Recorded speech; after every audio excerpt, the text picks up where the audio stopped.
Sab'atun 7. Yuzilluhumullah, dilindungi oleh Allah pada hari yang tidak ada lindungan kecuali lindungan Allah. Pertama, imamun adilun, imam yang adil. Itu pertama. Ini kalau ada imam yang adil, pemimpin yang adil, Allah akan naungi pemimpin ini pada hari yang tidak ada pertolongan kecuali pertolongan Allah. Siapa imam yang adil ini? Imam yang adil adalah imam yang ketika orang bersalah ia hukum, ketika orang yang benar ia muliakan. Itu yang adil. Jadi yang adil tadi itu, kalau bahasa kitanya kan menimbang sama berat, mengukur sama panjang. Itu daripada imam adil. Tapi kita alhamdulillah lah, imam kita imam yang adil lah. Ya, subuh nampak ke masjid itu tandanya adil itu tu. Tapi kalau nak nampak dia subuh ke masjid, ragu juga kita.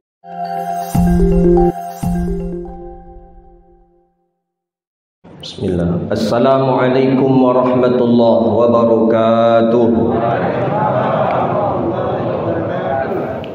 Alhamdulillahil wahibil atiyah. Wassalatu wassalamu ala khairil bariyah. Sayyidina wa nabiyyina wa habibina Muhammadin ibni Abdillah wa ala alihi wa sahbihi wa mawalah wa la hawla wa la quwwata illa billah. Subhanaka la ilma lana illa ma 'allamtana innaka antal alimul hakim. Rabbi yassir wa la tu'assir, ya Rabbi tammim bi khair. Allahumma salli ala sayyidina Muhammadin al-fatih lima ughliqa wal khatimi lima sabaq an-nasiril haqqi bil haqqi wal hadi ila siratikal mustaqim sallallahu alaihi wa ala alihi wa sahbihi haqqa qadrihi wa miqdarihi al-azim. Allahumma bika asbahna wa bika nahya wa bika namut wa ilaikan nusyur. Asbahna ala fitratil Islam wa ala kalimatil ikhlas wa ala dinin nabiyina Muhammadin sallallahu alaihi wasallam. Radina billahi rabba wa bil islami dina wa bi Muhammadin sallallahu alaihi wasallam nabiyya wa rasula, amma ba'du. Puja dan puji syukur kepada Allah. Alhamdulillah, Allah izinkan kita, Allah takdirkan kita bisa datang ke rumah Allah. Ini nikmat Allah yang sangat besar sekali. Allah masih ringankan kaki kita untuk melangkah ke rumah Allah. Ada orang yang Allah izinkan matanya terbuka tapi kaki tak bisa melangkah. Ada orang yang Allah izinkan mata terbuka tapi tangan tak bergerak sebelah. Alhamdulillah, Allah izinkan mata kita terbuka, Allah izinkan tangan kita bergerak, Allah izinkan kaki dan hati kita bergerak. Dan alhamdulillah sempat pula kita makan dari itu. Berapa naknya nikmat Allah. Mungkin banyak orang yang belum sempat sahur, mungkin ada orang yang tidak ada makan sahur, tapi nikmat itu Allah berikan seluruhnya kepada kita. Mudah-mudahan Allah terima amal ibadah kita. Amin ya rabbal alamin. Salawat dan salam kepada Nabi yang agung, Nabi yang mulia, Sayyidina Rasulullah Muhammadun sallallahu alaihi wasallam. Allahumma salli wa sallim ala nabiyyina Muhammadin wa ala alihi wa sahbihi ajma'in.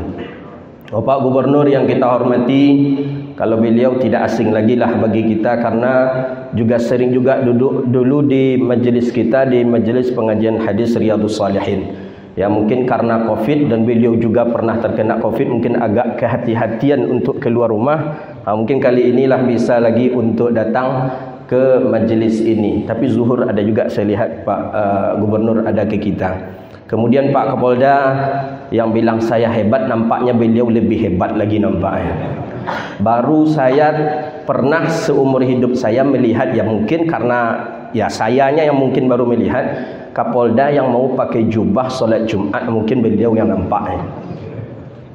Nah, biasanya Kapolda kalau solat Jumat itu kan pakai celana gitu ya, polisi lah gitu dengan pakaian dinasnya. Tapi beliau ketika solat Jumat, beliau buka pakaian dinas beliau pakai pakaian sunnah, itulah jubah.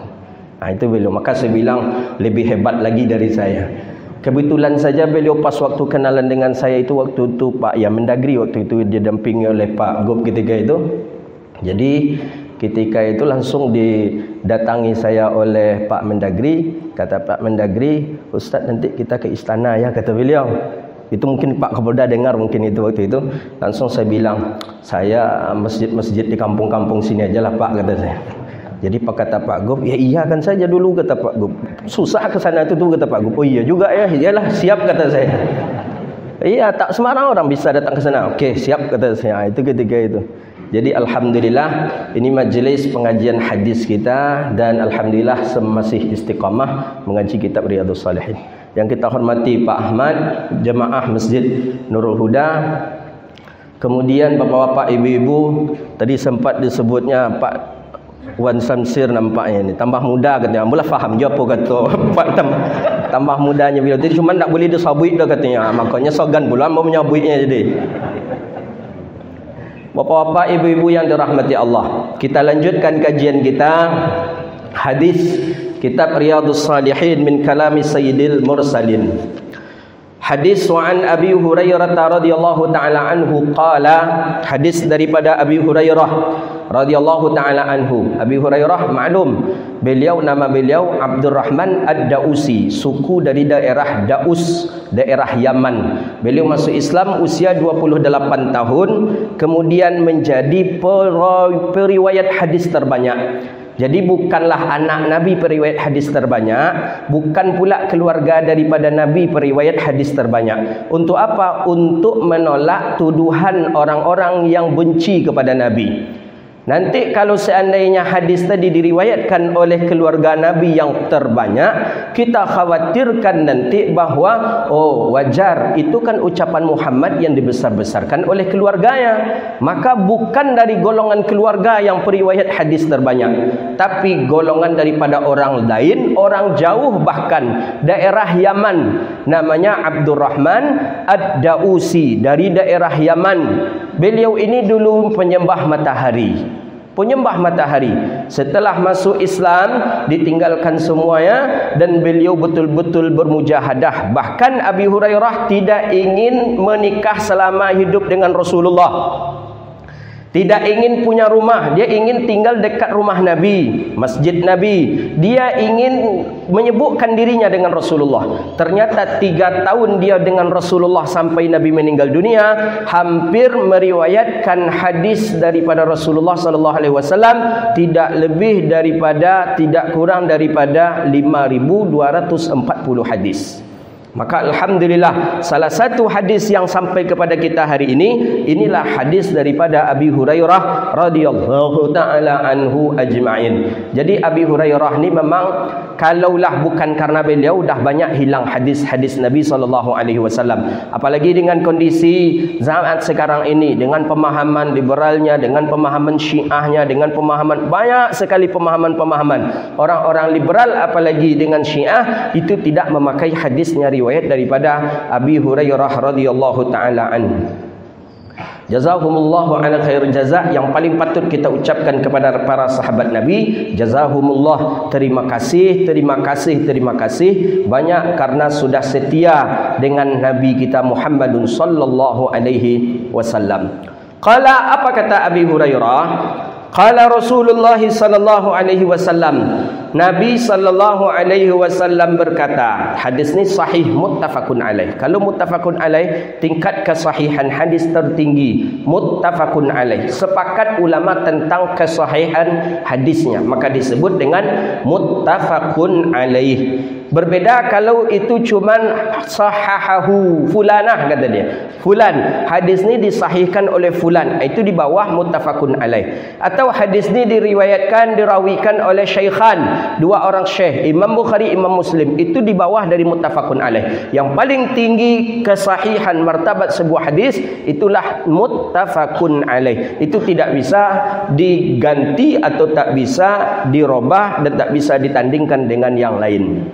Hadis ini muttafaqun alaih. Muttafaqun alaih, para ulama sepakat tentang kesahihan hadis ini. Sab'atun, kata Nabi sallallahu alaihi wasallam, sab'atun yuzilluhumullahu fi zillihi yauma la zilla illa zilluh. Ada 7 yuzilluhumullah, dinaungi mereka oleh Allah, fi zillihi, pada naungannya Allah, pada hari la zilla illa zilluh. Tidak ada naungan kecuali cuma naungan Allah. Tidak ada pertolongan kecuali cuma pertolongan Allah. 7 orang yang mendapatkan pertolongan Allah Subhanahu wa taala nanti di akhirat ketika tidak ada pertolongan apapun. Mana yang 7? Sab'atun, 7. Kalau thamaniyatun 8. Kalau sittatun 6. Jadi murah, bahasa Arab tu murah dia. Anak-anak sekarang dah pintar-pintar dia, anak-anak TK itu. Wahidun, 1, isnani, 2, salah satun, 3, arba'atun, 4, khamsatun, 5, sittatun, 6. Dah pintar-pintar anak-anak sekarang dengan bahasa Arabnya. Pintar. Maka jamaah kita, jamaah haji, jamaah umrah sekarang luar biasa juga untuk belajar bahasa Arab itu. Cepat fahamnya. Wahidun, jadi sab'atun. Jadi ada seorang ibu-ibu yang tersesat dia daripada rombongan berangkat umrah. Jadi dia lupa di mana alamatnya. Dia lupa hotelnya, hotel mana tak tahu dia. Jadi karena dia terbiasa salat, ibu ini jadi dah bingung dia, dah menangis tapi tak juga ada orang yang jemput. Bingung tah mana hotelnya, ditengok tak ada, tengok tak ada. Jadi macam mana caranya?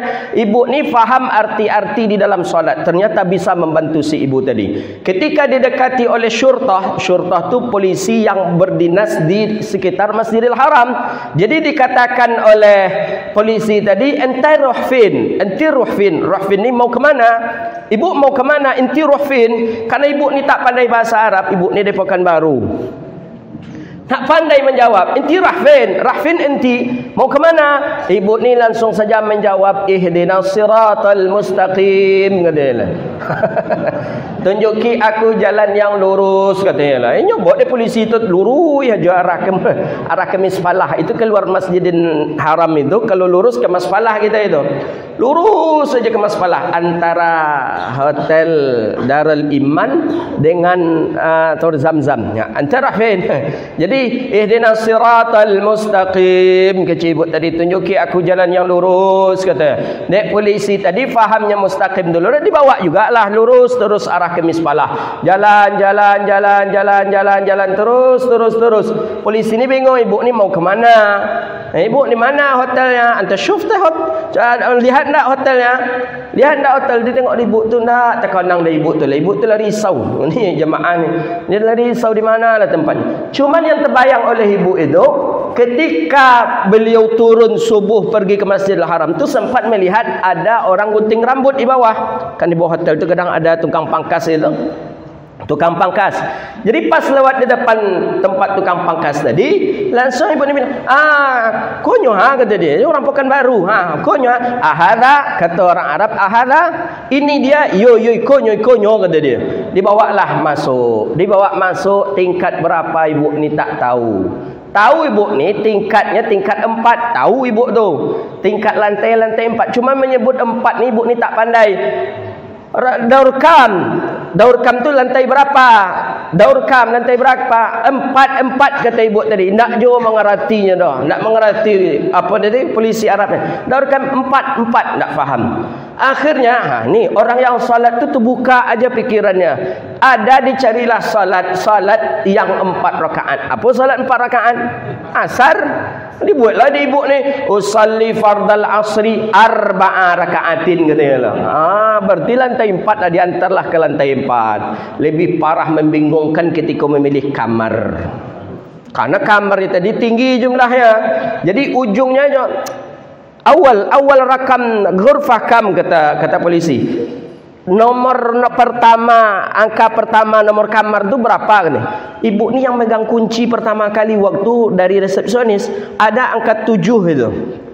7 dia. Banyak. Jadi ibu ni 7. Apa cara? 7 nak faham 7. Cari semayang ada 7 rakaat lah. Mulai ibu ni panik. Tak tahu berapa cara lagi, tapi tetap ingin saja dia. Dicobanya pula lah, usalli fardal maghribi wal isya'i 4 rakaatin, katanya. Jadi maghrib 3 tambah 4 berapa? 7 kan? Jadi pas tunjuk ikonnya, ayo konyo, pas dikedo rupa kawannya, apa bertinggan aja mo, katanya. Jadi rupanya yang polisi tadi lupa minta terima kasih ke polisi tadi. Itu cerita kawan-kawan, entah tidak, tapi kalau you cuba aja besok ibu. Kalau tersesat nanti buat macam itu. Jadi bahasa Arab ni penting kita belajar. Penting sekali. Pertanyaan malaikat dalam kubur bahasa Arab. Hadis riwayat Sayyidina Anas bin Malik. Bahasa ahli surga bahasa Arab. Bahasa salat bahasa Arab. Bahasa Quran bahasa Arab. Setidaknya kita harus faham juga bahasa Arab gitu nih. Ya tidak pula mesti harus merubah bahasa biasa kita. biasanya kita pakai saya, pakai anda. Jangan dirubah pula dengan antum, ananya. Beko jadi sehingga ndak pandai nyabi antum dah antu jadi tersabui. Ada kawan kita, antu nak ke mana? Antu apa? Antum bilang gitu. Kalau tak pandai tak usah. Itu yang dimaksudkan dengan apa? Dia ke Arab-Araban gitu. Tu Arab maklum namanya kalau macam itu. Jadi kita bahasa Arab penting setidaknya. Tapi kalau kita lihat dari kosakata, kita orang Indonesia, apalagi orang Melayu, itu kebanyakan bahasa kita itu dari bahasa Arab kita perhatikan. Maka ada kitab-kitab Arab Melayu di kita. Coba kursi bahasa Arab, mihrab bahasa Arab, mimbar bahasa Arab. Itu kan bahasa kita seluruhnya itu. Sajadah bahasa Arab sudah menjadi bahasa kita.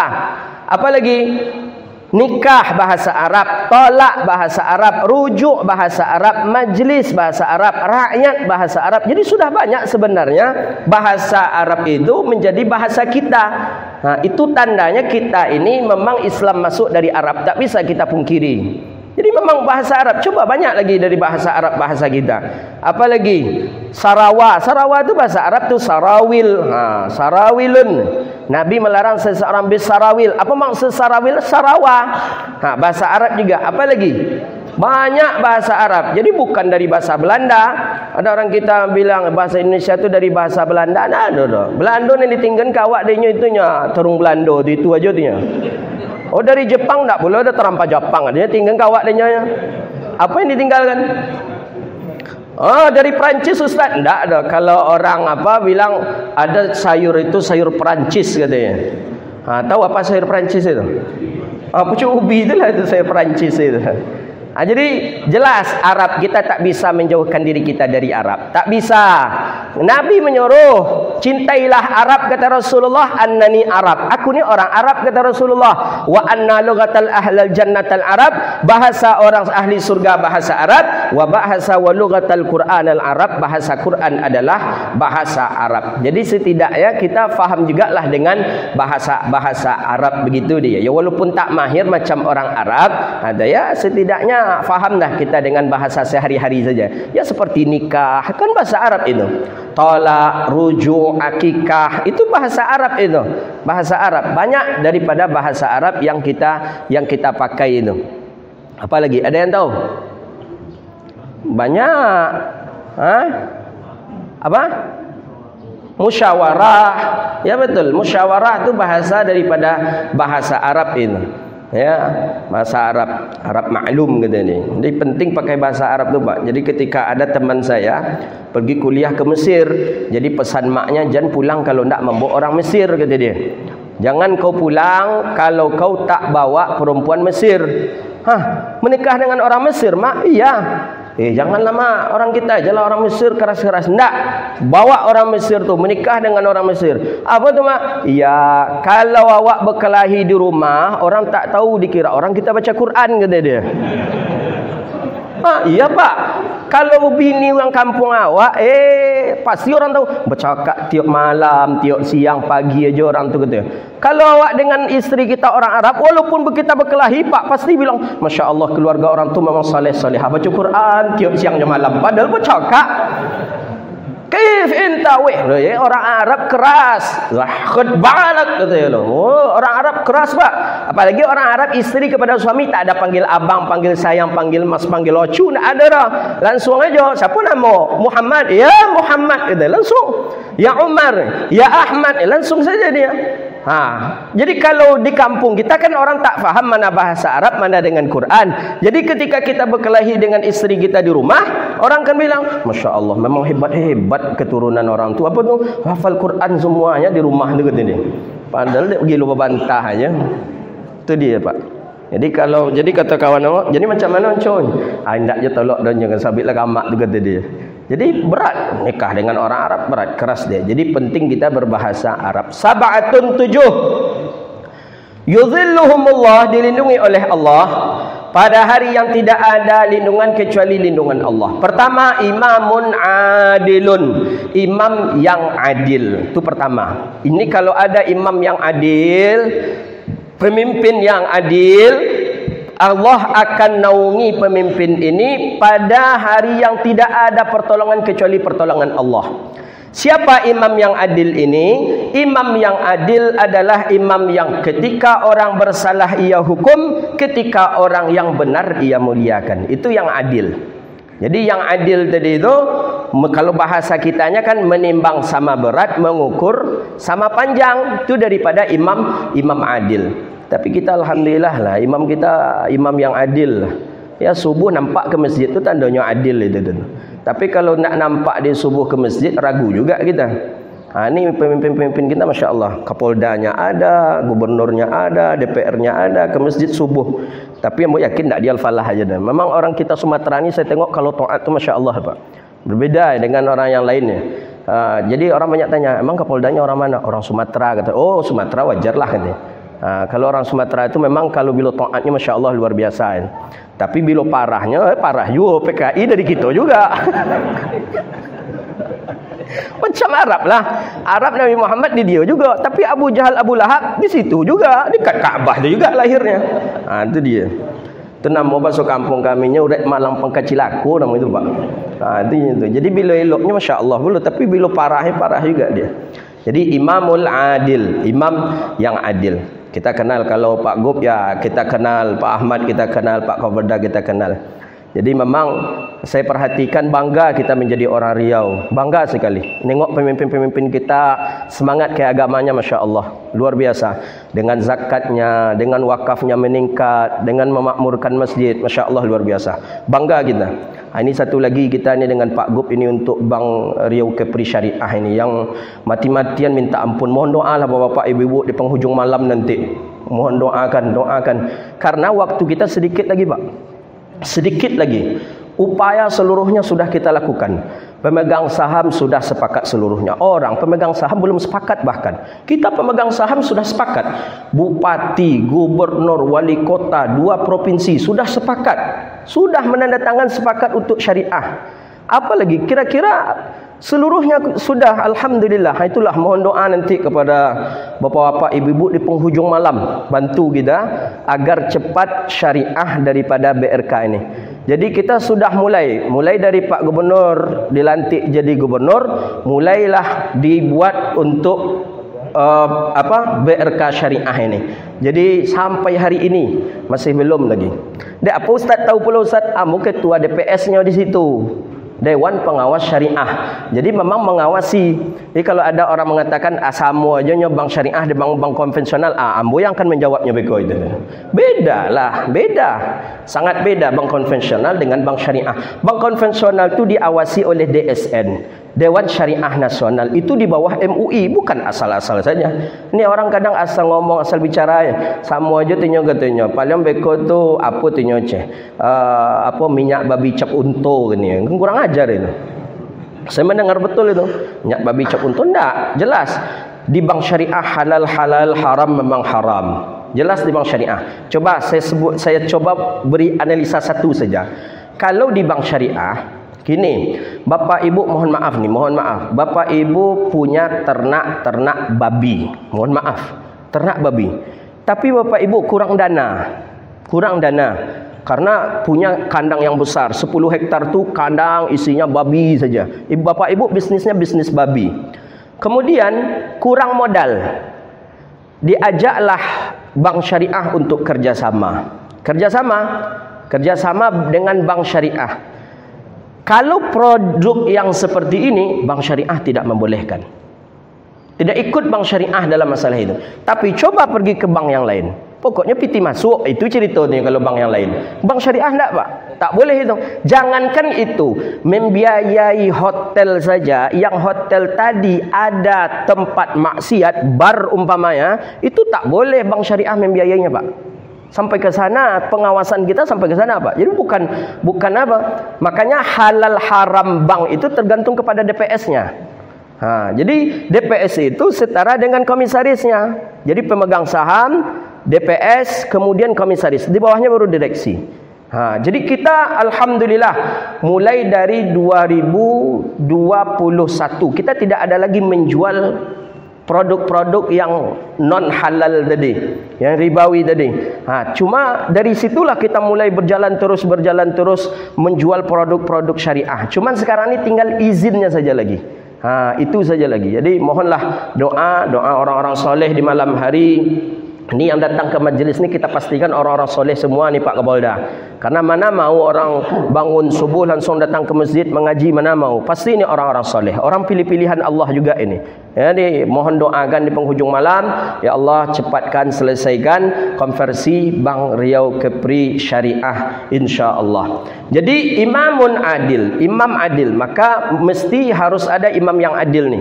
Kalau ndak imam ni adil, maka imam ni lah yang pertama kali masuk ke dalam neraka nanti. Dia yang pertama kali. Maka kebijakan-kebijakan imam tu penting sekali.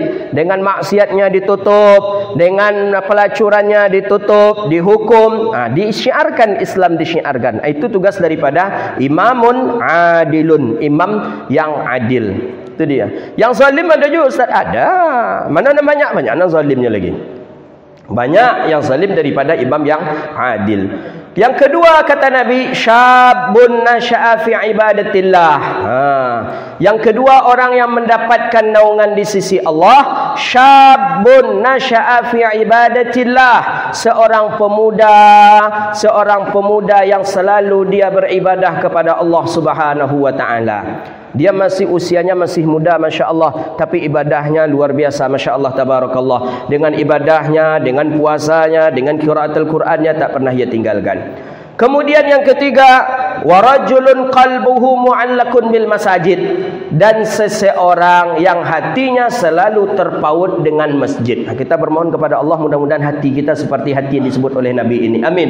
Terpaut ke masjid, risau dia masjid kotor, risau dia masjid sepi, risau dia masjid gelap, risau dia masjid itu tidak ada majelis pengajian, risau dia. Maka orang ini adalah orang yang hatinya selalu ke masjid. Maka oleh karena itu kita termasuk orang-orang yang hati kita selalu ke masjid. Kalau tak ke masjid dalam sehari itu pusing dia. Kalau tak ke masjid dalam satu hari itu bingung dia. Ini tanda orang yang mulai hatinya selalu terpaut ke rumah Allah atau masjid. Kemudian warajulani tahabba fillahi jtama'a alaihi wa tafarraqa alaihi. Dua orang pemuda yang saling mencintai dia karena Allah dan berpisah pun karena Allah. Ini kita rasakan betul ketika kita kuliah di luar negeri. Kita berbeda negara, ada yang dari Afrika, ada yang dari Turki, ada yang dari Jazair, ada yang dari Tunisia, ada yang dari Jordan, ada yang dari Yaman. 4 tahun kita bersama, 4 tahun satu majlis, satu dosen, itu enak luar biasa. Tapi ketika berpisah, Masya Allah, berat rasanya. Bagaimana tidak beratnya ketika kiriman kita belum datang dari kampung, dia rela untuk memakai duitnya. Ketika kiriman kita belum datang, dia ajak juga kita untuk traktiran. Ketika duit kita tak datang, dia ajak juga kita untuk naik bis dan dia yang membayarkan. Kira-kira bagaimana ketika ada masanya kita dipisahkan? Luar biasa. Itu perpisahan yang berat. Tapi Nabi sudah mengatakan at-tahabbani fillah. Kita saling mencintai karena Allah, berpisah pun kita karena Allah. Kita orang yang Allah naungi nanti di yaumil qiyamah. Jadi tak mesti juga harus kita paksakan. Tak mesti juga aku haruslah, tak boleh engkau mesti ikut aku mesti ikut kamu. Tidak mesti seperti itu. At-tahabbani fillah.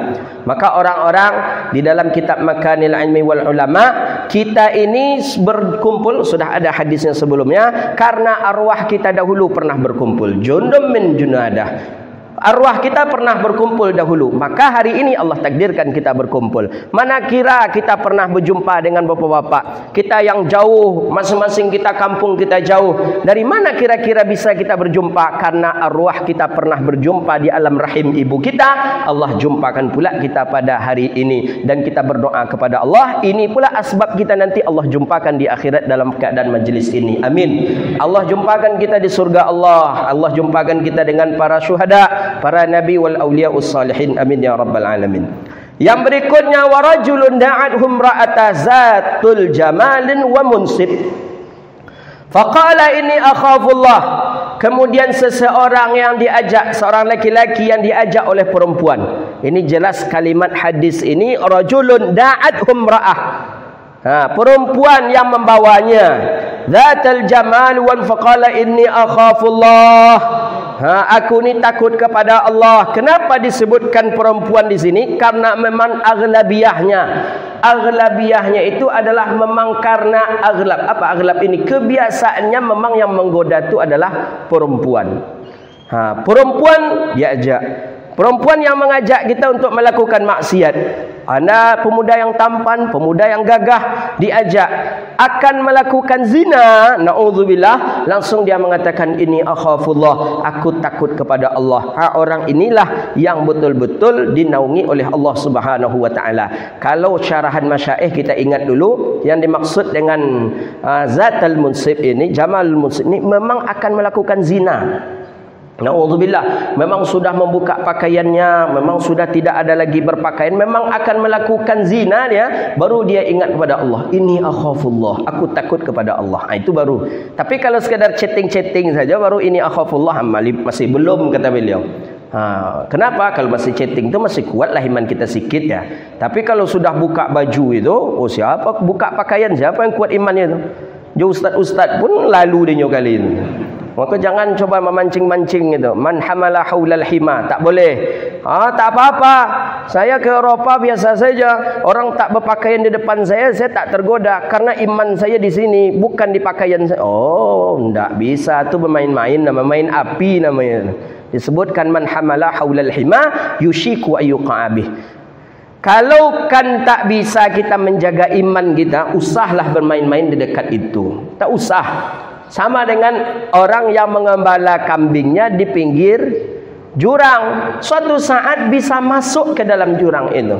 Jadi jangan sok-sok untuk menguji iman. Kalau saya tidak ustaz, saya insya Allah takkan tergoda saya. Macam manapun perempuan menari-nari dengan tidak berbusana di depan saya takkan tergoda ustaz. Takkan tergoda. Biasa saja bagi saya itu. Jangan coba-coba akhi. Man hamala haulal hima. Bahaya itu.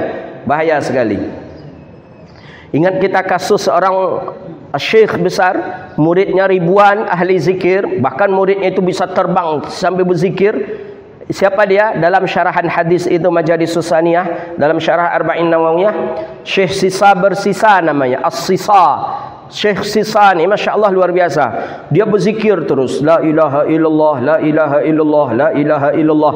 Diuji saja oleh iblis yang berbentuk seperti bentuk seorang syekh. Jadi syekh ada pula bentuk iblis, syekh iblis namanya itu. Bersurban pula macam segadang apa namanya roda Vespa kata kawan wak tu. Berzikir pula dia di samping zikir. Syekh tadi berzikir la ilaha illallah, la ilaha illallah.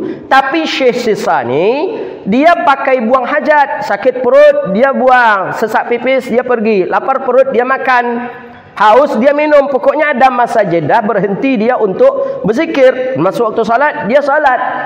Yang di samping dia ni syekh setan ni itu rupanya tidak ada pakai makan, tak ada pakai makan, tak ada pakai minum, tak ada buang air, berzikir terus la ilaha illallah, la ilaha illallah. Jadi syekh sisa bersisa ni penasaran, syekh ni apa amalannya, kok bisa kuat dia berzikir, kok tak lapar perutnya, kok tak haus dia, kok tak mengantuk dia. Saya kok pakai mengantuk ni, masih kurang amalan saya ni. Kata syekh sisa ni, datang dia datangi syekh tadi, syekh yang iblis tadi. Assalamualaikum syekh. Salam. Iblis pak, bahaya pak. Jangan coba-coba main dengan iblis lagi. Saya perhatikan anda berzikir di samping saya. Ya, tapi zikir anda begitu kuat dibandingkan dengan zikir saya. Saya berzikir tapi masih butuh makan. Saya berzikir tapi masih butuh minum. Saya berzikir tapi masih butuh dengan rehat, istirahat, tidur. Saya perhatikan anda kuat zikir tanpa pakai makan, lapar, tanpa pakai minum, haus, tanpa pakai tidur. Apa amalan yang anda amalkan? Coba. Jadi kata syekh setan, anda mau amalan seperti sekuat saya berzikir? Ya. Apa amalan? Kata syaitan ni mudah saja. Engkau melakukan maksiat sekali saja, habis itu engkau taubat kepada Allah. Jelas dalam kitab hadis tu, syarah Arba'in, kitab Majalis Susaniyah, syarah Arba'in Nawawiyah. Ada dalam syarahan hadis. Engkau lakukan satu maksiat saja, habis itu engkau taubat lagi kepada Allah. Itu engkau akan semakin kencang zikir. Sekarang ni engkau kan tak maksiat dulu, maksiat. Jadi katanya, kalau boleh tahu apa maksiat yang sampean lakukan sehingga sampean bisa kuat ibadah macam ni. Jadi kata syekh iblis ni, syekh setan ni, aku melaksanakan maksiat yang kecil saja. Apa? Aku minum sampai mabuk. Maksiat kecil, tak mengganggu orang, tidak membunuh, tidak merampok, tidak. Aku minum khamar sampai aku mabuk. Udah, kemudian aku taubat, aku zikir. Makanya zikir aku sekencang ini, kata setan. Setan pak, macam syekh setan namanya tu. Termakan oleh syekh sisa ni. Dia ingin berharap, ini hati-hati kita. Harap ibadah khusyuk, harap ibadah kuat. Imam Ghazali sudah mewanti-wanti itu dalam Minhajul Abidin. Hati-hati jangan nanti kita diajarkan syaitan kaifiat untuk zikir khusyuk. Hati-hati, ini sisa. Bisa, engkau lakukan sajalah. Wah, itu bahaya dosa. Kan engkau bertobat nanti, kata dia. Lakukan saja. Ayalah, terbayang dia bagaimana ingin semangatnya berzikir seperti Syekh Sisani, seperti Syekh Setan ni. Pergilah Syekh Sisani untuk melaksanakan minum khamar. Cari kedai tua, kedai minum khamar. Dapat dia minum. Kebanyakan kedai minum, kafe-kafe minum keras itu yang menghidangkannya adalah perempuan. Minum seteguk, 2 teguk, 3. Sampai mabuk. Orang mabuk zawilul akli. Akal hilang. Akal tak ada. Perempuan yang menghidangi tadi itu sudah begitu ancak nampaknya. Luar biasa. Akhirnya melakukan zina. Ketika melakukan zina, perempuan tadi dijemput oleh suaminya. Ketika dijemput oleh suami, ketika nampak suaminya dia sedang melaksanakan zina dengan sisa tadi, walhasil berkelahi dan terbunuhlah Syekh sisa bersisa tadi. Meninggal dalam keadaan maksiat, ahli zikir. Maka kita jangan sombong kali saya ibadah saya banyak, saya insya-Allah takkan tergoda. Jangan. Saya tahajud saya kuat ustaz, saya zikir saya 50,000 dalam sehari, puasa sunat Senin Khamis saya banyak. Jangan. Ini Syekh sisa bersisa seorang, Masya Allah luar biasa ibadahnya, tapi diuji dengan syekh yang berupa syaitan. Ini yang disebut ni. Ini akhafullah. Jadi tak usah kita man hamala haulal hima. Kalau nampak masjid, tak apa dah ustaz, mula takkan tergoda, tak apa dah. Jangan. Sebisa mungkin elok mengelak daripada perkara yang itu. Wa rajulun tasaddaqa bi sadaqatin fa akhfaha hatta ta'lama shimaluhu ma tunfiq yaminuh. Kemudian orang yang dilindungi oleh Allah juga adalah seseorang yang bersedekah dengan satu sedekah, akhfah yamin shimalun ma unfiquh yaminih, tak tahu tangan kirinya apa yang disedekahkan oleh tangan kanan. Maksudnya apa? Tidak disebut-sebutnya sedekahnya, tidak dibilang-bilangnya ke orang sedekahnya. Inilah orang yang disebutkan oleh hadis Nabi akan dilindungi oleh Allah Subhanahu wa taala. Terakhir yang ketujuh, wa rajulun dzakarallaha khaliyan fafadat ainah. Orang yang berzikir dia mengingat Allah dalam keadaan sunyi, kemudian menangis dan meneteskan daripada air mata. Ada orang fafadat ainah, dia kemudian dia menutup matanya, dia berzikir sampai dia menangis kepada Allah. Orang itulah orang yang dinaungi oleh Allah Subhanahu wa taala. Ini dalil suluk dalam tarekat Naqsyabandi. Kan Wahabi Salafi tanya, "Tak ada dalil orang-orang suluk tu, bid'ah," kata dia. Ini jelas ni. Rajulun dzakara khalian, orang yang berzikir kepada Allah dalam keadaan sembunyi. Suluk tu pakai kelambu tu untuk bersembunyi itulah. Supaya jangan terkena digigit nyamuk, supaya jangan banyak orang mengganggu, maka pakai kelambu. Itu tujuannya, bukan mencari Tuhan dalam kelambu. Bilang ke Wahaboy itu, tak ada kami mencari Tuhan dalam kelambu, dia bilang. Untuk khusyuk berzikir saja bilang. Ini Wahaboy ini macam-macam dia. Ada-ada saja. Ini Bilal tarawih, apa kata dia? Bilal dalam tarawih itu tak ada Nabi pernah membuat salawat di antara 2 rakaat tarawih, kata dia. Ini Wahabi ini Wahabi dari Bangkinang, doktor dia. Tapi bingung saya tengok.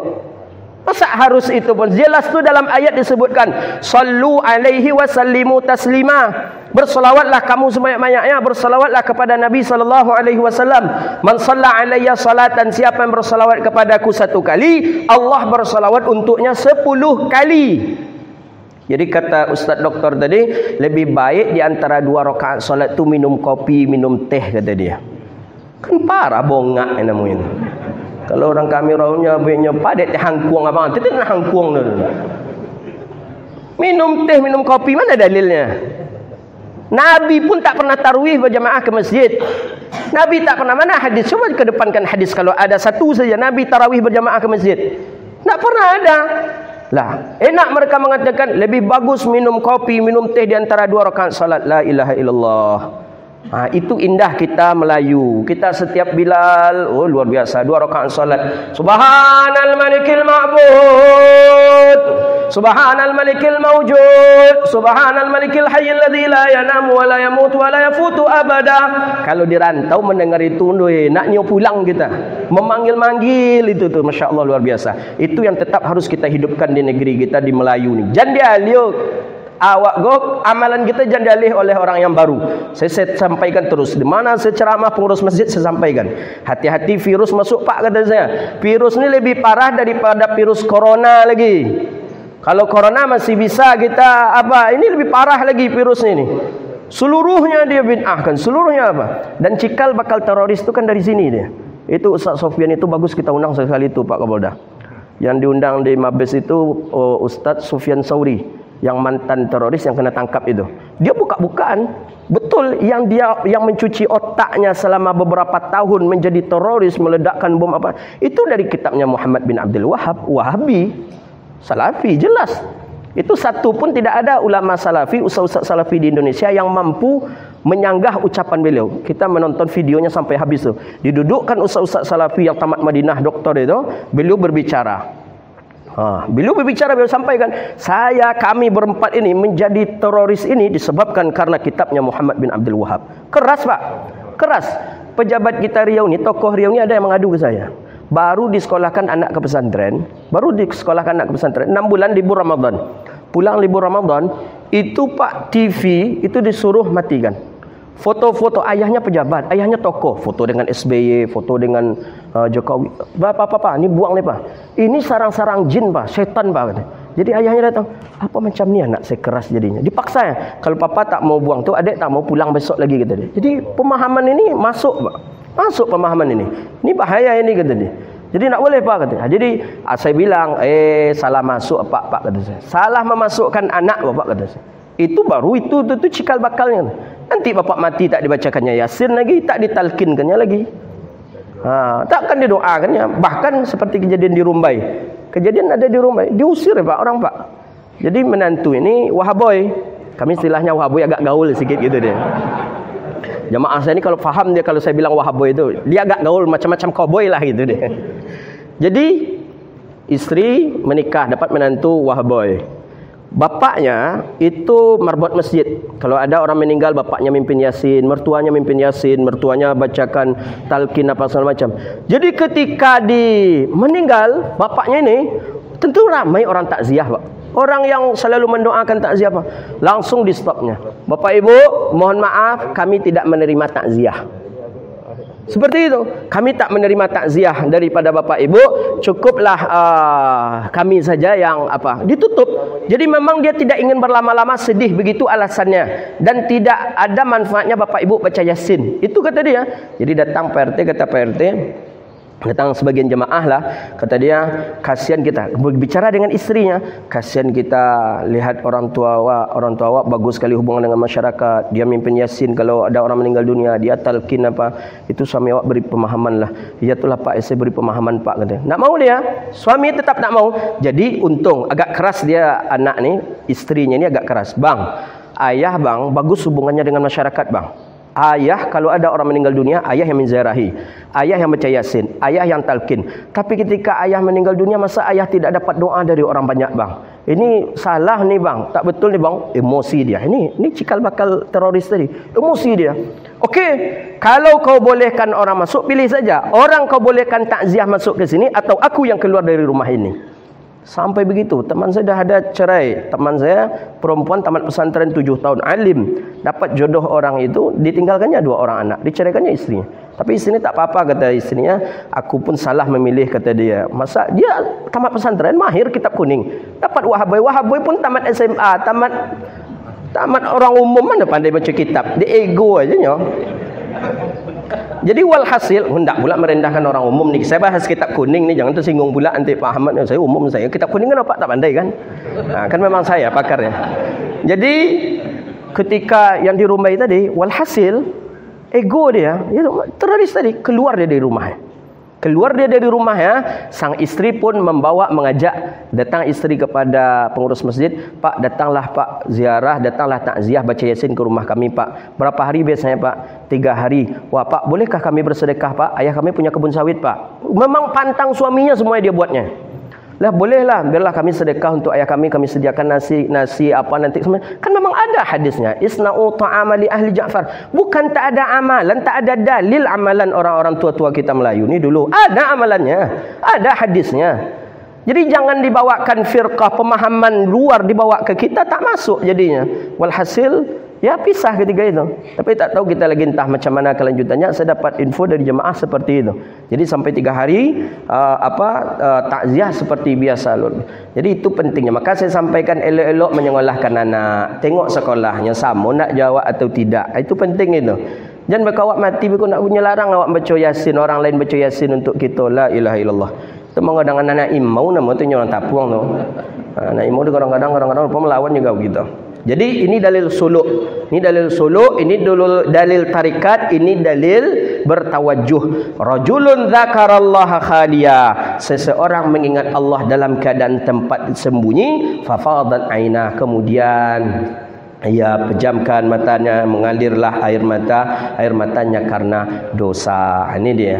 Maka oleh karena itu Bapak Ibu yang dirahmati Allah, 7 ni daripada amalan yang kita akan diselamatkan oleh Allah nanti pada hari kiamat. Setidaknya kita ambillah salah satu daripada yang 7. Mungkin hati kita terpaut ke masjid, mungkin kita sebagai pemimpin yang adil, atau mungkin kita orang yang selalu berzikir kepada Allah dalam tempat sembunyi. Tapi setidaknya kita tetap mengamalkan. Ambillah peluang untuk mendapatkan perlindungan Allah Subhanahu wa taala. Hadza wabillahi at-taufik wallahu a'lam bissawab. Ini pertemuan kita terakhir dalam Ramadan. InsyaAllah kita liburlah agak 2 pekan lah dulu insyaAllah. Ha? Mana lama? Tak lama. Ha? Gimana? Lama? Pak Tasmi lama? Pas kan? Ha, pas. Pak Marjan bilang lama kata dia. Tentu nak berhari raya pula lah kita dulu. Pak Marjan ni kadang janganlah seminggu, 2 minggu libur kan? Cocok kan? Setuju kan? Pulang, ya nak makan apa pula? Makan rendang pula lah kita dengan mertua dulu. Pak Marjan macam mana ni? Balik kampung lah. Dua pekan cukuplah. Sabtu ni terakhir. Sabtu di Syawal insya-Allah masih dalam 6 Syawal. Berarti yang kedua, berarti yang ketiganya baru kita masuk sambil berhari raya Syawal insya-Allah. Setuju kan? Setuju, bapak aja yang tidak setuju. Ini Pak Marjan kau nak ada pulang kampung dah di Sikoi. InsyaAllah. Subhanakallahumma wa bihamdika asyhadu an la ilaha illa anta astaghfiruka wa atubu ilaik. Rabbana atina fid dunya hasanah wa fil akhirati hasanah wa qina adzabannar. Allahumma faqihna fid din wa 'allimna ta'wil wahdina ila siratikal mustaqim. Rabbana hab lana min ladunka rahmatan wa hayyi' lana min amrina rashada. Allahumma a'izzal islam wal muslimin. Allahumma ansuril muslimin fi kulli makan ya rabbal alamin. Rabbana zalamna anfusana wa illam taghfir lana wa tarhamna lanakunanna minal khasirin. Rabbana atina fid dunya hasanah wa fil akhirati hasanah wa qina adzabannar. Wa sallallahu ala nabiyyina Muhammadin wa ala alihi wa sahbihi ajma'in. Walhamdulillahi rabbil alamin. Demikian, mohon maaf wabillahi taufiq wal hidayah war ridha wal inayah. Wassalamu alaikum warahmatullahi wabarakatuh.